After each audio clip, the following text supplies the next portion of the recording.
So I figured out how to do the import, and now what we got to do is figure out what fields we need to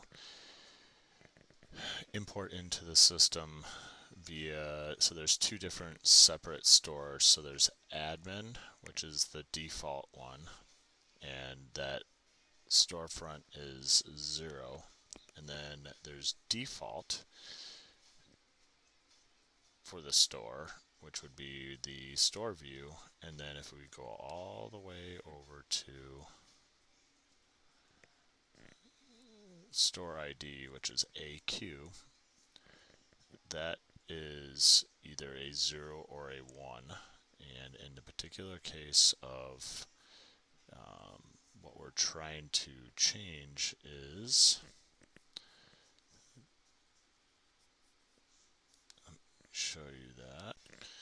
So anything that is a 0 and admin is the default, or not the main store view, or sorry, the main store. And then the store view would be default in the first field and then 1 in the store ID. So what I'd like to try to accomplish, and where we ran into some issues, is the amount of data you guys have. So what I'd like to see accomplished is go into the main multi-view file that I sent over to you guys, and I will send it over to you again. But we need to delete out all of the fields that we don't need to import into the system. So, additional attributes, abrasives, AC input, AC plug, all of these things, if we don't need them to be imported in, we don't need to clog up the system and trying to import them in.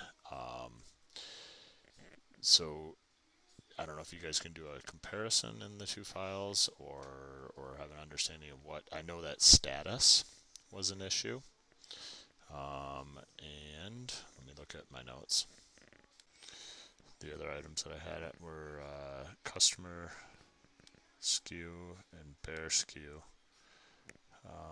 But I'm sure there's other fields that you guys know that are incorrect that were imported in. At some point, my assumption is that we created a import for specific attributes of some sort, and then we imported it into the wrong store view, and that's when it got all overridden. So what I'm thinking we'll do is we'll get that file ready, and I'll do them in blocks. I know there's like 20,000 records, so I'll probably do them in blocks of like 4,000 or 5,000 at a time. And then once we get those imported in, then I'll make sure that everything is correct in the back end of Magento, and then we'll delete out the store views. So we'll go into the database and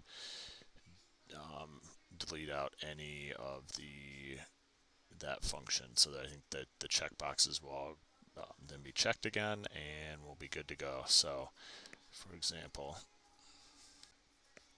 then we'll have, like, I just did an import with that file, and that was originally disabled. And then what I also did was I enabled it ahead of time. And you'll see here when I click on this,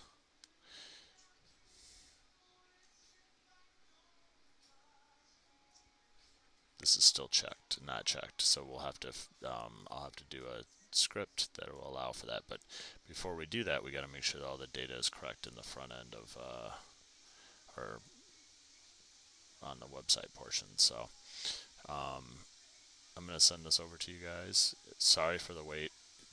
One of the core issues was I was having a hard time getting a hold of the developer of the software that we're going to be using to import it in, which is this import export products portion. This is something from Commerce Extensions.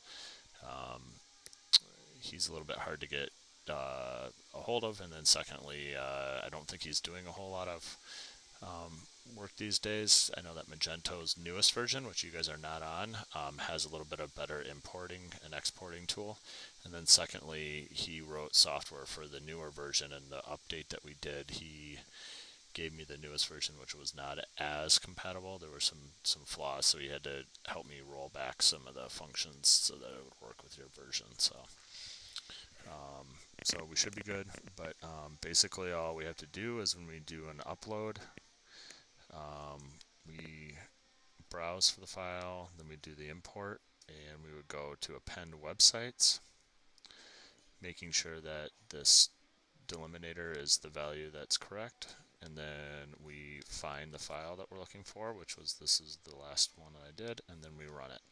Once we run it, it'll tell you whether or not you've got any problems with the data, and then we can make changes to that at that point.